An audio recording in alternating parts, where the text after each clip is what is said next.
Manaus já foi cenário de muitos casos difíceis de esquecer. Mas a história de Sigrid Libório Santana e Thaisa Caroline da Silva Azevedo ultrapassou qualquer limite do aceitável. Não apenas pela violência envolvida, mas principalmente pela idade das vítimas. Ambas tinham apenas 14 anos.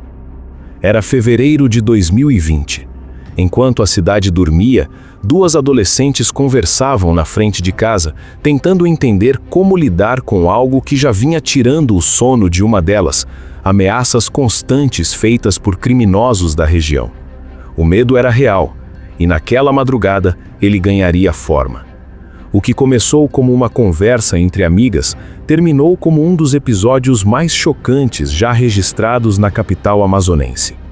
Sigrid vinha relatando a pessoas próximas que estava sendo intimidada.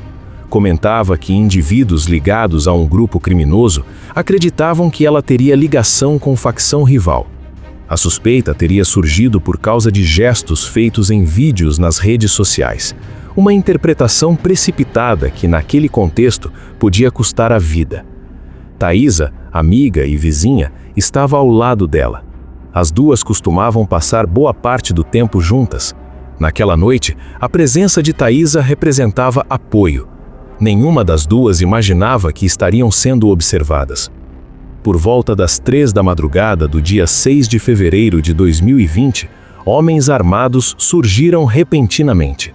A aproximação foi rápida e organizada. Não houve discussão prolongada, não houve espaço para defesa.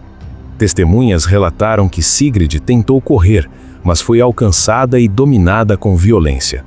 Thaisa também tentou escapar, mas acabou sendo atingida e contida. A ação demonstrava planejamento. Não parecia improviso. Os homens sabiam exatamente o que estavam fazendo.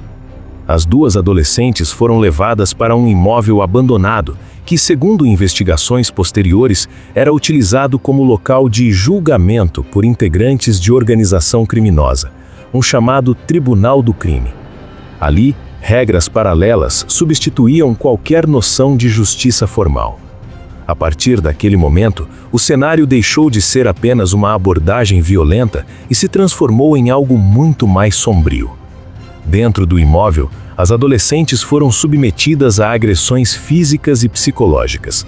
Sigrid tentou afirmar que não tinha envolvimento com nenhuma facção, insistia que não havia cometido qualquer roubo ou traição, tentava explicar, justificar, negociar, mas naquele ambiente, explicações não tinham valor. Os criminosos acreditavam que as meninas representavam risco, e dentro daquela lógica distorcida, a sentença já estava decidida antes mesmo de qualquer interrogatório. Horas depois, a cidade começaria a descobrir o que havia acontecido. O corpo de Sigrid foi encontrado em um igarapé, no bairro Educandos, na zona sul de Manaus. Ela apresentava diversos disparos de arma de fogo, estava parcialmente sem roupas, o que indicava que havia sofrido violência antes da execução.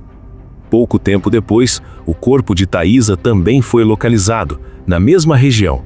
Ela também havia sido atingida por múltiplos disparos. Os laudos confirmaram que ambas não tiveram qualquer chance de defesa. A brutalidade do caso chocou até mesmo investigadores acostumados com cenas difíceis. Mas havia um elemento que tornaria tudo ainda mais perturbador. Os criminosos registraram parte do ocorrido em vídeo. As imagens circularam rapidamente pelas redes sociais, causando revolta, indignação e uma onda de comoção em Manaus. A exposição pública ampliou o impacto do crime e pressionou as autoridades a agir com rapidez. As adolescentes estavam desaparecidas desde a madrugada. No período da tarde, os primeiros relatos de localização dos corpos começaram a surgir. Familiares foram chamados para reconhecimento. A dor da confirmação foi devastadora. A mãe de Sigrid afirmou publicamente que a filha vinha demonstrando medo dias antes do crime. Disse que ela buscava proteção, não confronto. Essa declaração foi fundamental para desconstruir a narrativa inicial de que as adolescentes teriam envolvimento direto com atividades criminosas.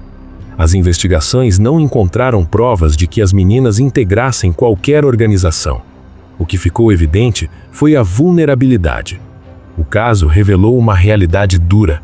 Adolescentes vivendo em áreas dominadas por facções acabam expostos a códigos violentos, onde qualquer suspeita pode ser interpretada como ameaça.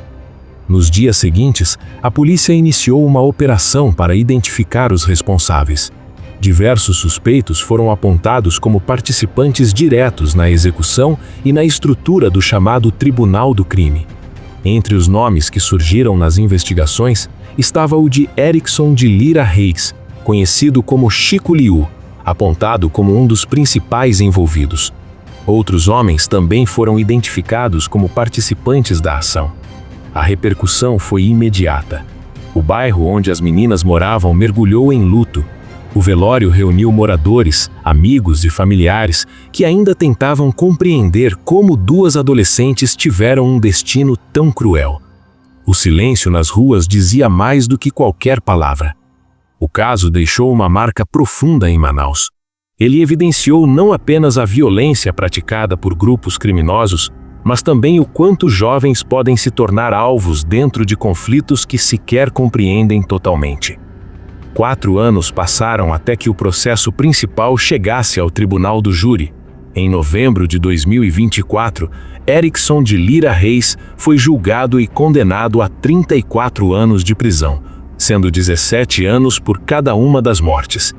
Mesmo assim, o Ministério Público considerou a pena insuficiente diante da gravidade do crime e do fato de as vítimas serem menores de idade, anunciando recurso para aumento da condenação. O condenado não compareceu ao julgamento e permaneceu foragido até janeiro de 2025, quando foi localizado e preso na zona sul de Manaus. A história de Sigrid e Thaisa se tornou símbolo de um alerta doloroso. Um retrato do que acontece quando o medo, o poder paralelo e a ausência de proteção se cruzam. E a pergunta que ecoa até hoje na cidade permanece sem resposta definitiva. Quantas vidas ainda serão interrompidas antes que algo realmente mude?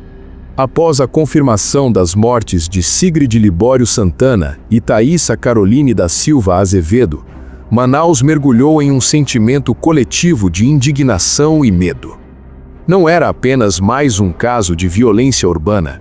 Era algo que atravessava qualquer barreira emocional. 2 adolescentes, com sonhos ainda em formação, tiveram suas vidas interrompidas por uma sentença imposta fora da lei. A divulgação das investigações revelou detalhes perturbadores sobre o funcionamento do chamado Tribunal do Crime. Esse tipo de estrutura paralela opera com regras próprias, punições sumárias e decisões tomadas sem qualquer direito de defesa. Basta uma suspeita, um gesto mal interpretado, uma acusação sem prova, e a consequência pode ser irreversível. No caso de Sigrid, tudo indica que a desconfiança surgiu por conta de sinais feitos em vídeos publicados nas redes sociais.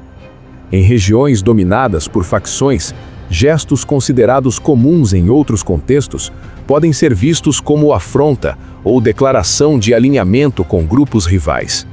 O ambiente se transforma em um território onde qualquer detalhe pode ser interpretado como ameaça. Mas o que mais chamou atenção ao longo do processo foi a ausência de provas concretas que ligassem as adolescentes a qualquer organização criminosa. As investigações não apontaram participação ativa das meninas em atividades ilícitas. O que se revelou foi algo ainda mais preocupante: vulnerabilidade. Vulnerabilidade social. Vulnerabilidade territorial.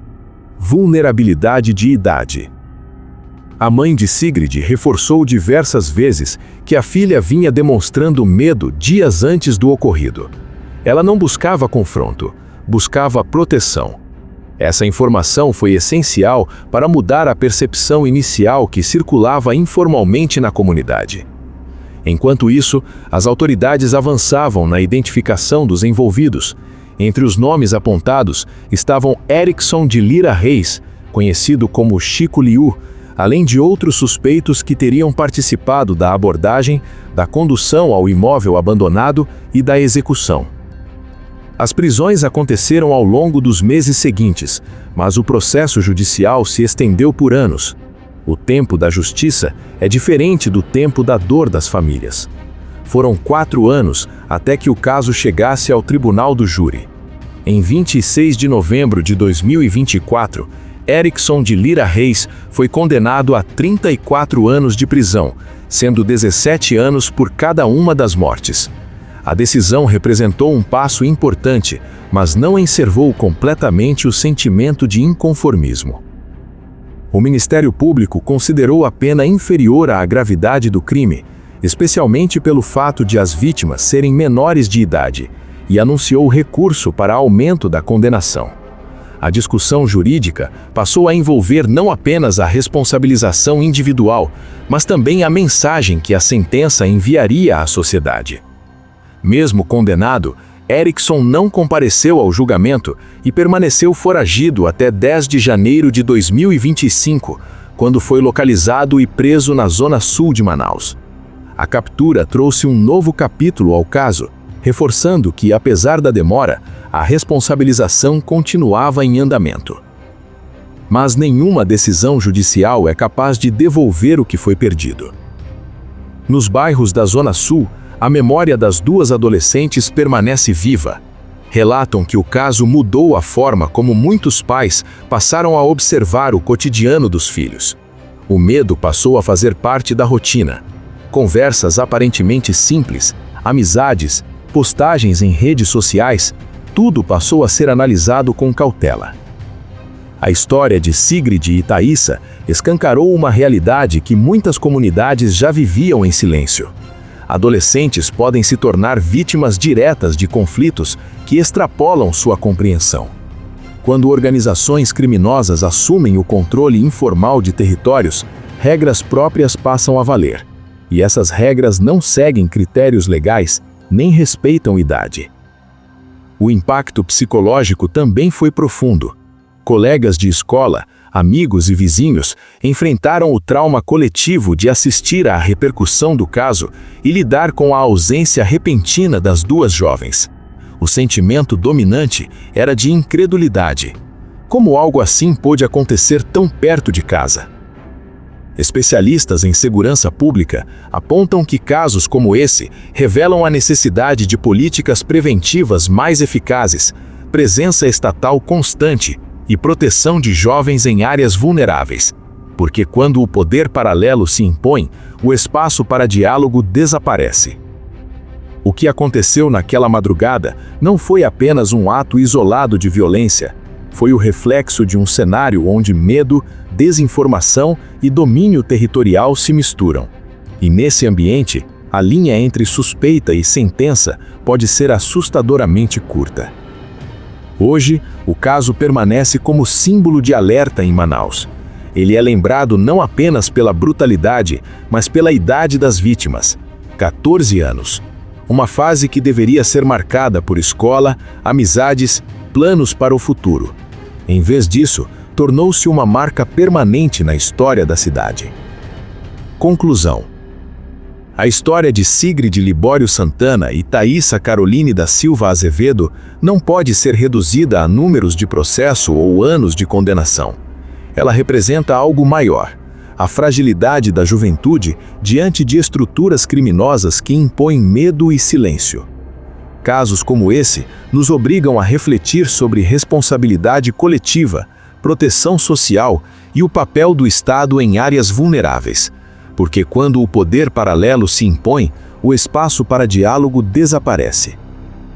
A pergunta que fica não é apenas sobre punição, é sobre prevenção. Quantas outras histórias semelhantes permanecem invisíveis? Quantas vidas ainda serão interrompidas antes que medidas concretas consigam romper esse ciclo? Se você chegou até aqui, é porque entende a importância de manter essas histórias vivas na memória coletiva. Aqui no canal, nosso objetivo não é apenas narrar casos reais, mas trazer reflexão, informação e consciência sobre realidades que muitas vezes são ignoradas. Se inscreva no canal, ative as notificações e acompanhe os próximos episódios. Seu apoio é fundamental para que mais histórias como essa sejam contadas com responsabilidade e respeito às vítimas. Porque lembrar também é uma forma de lutar para que não se repita.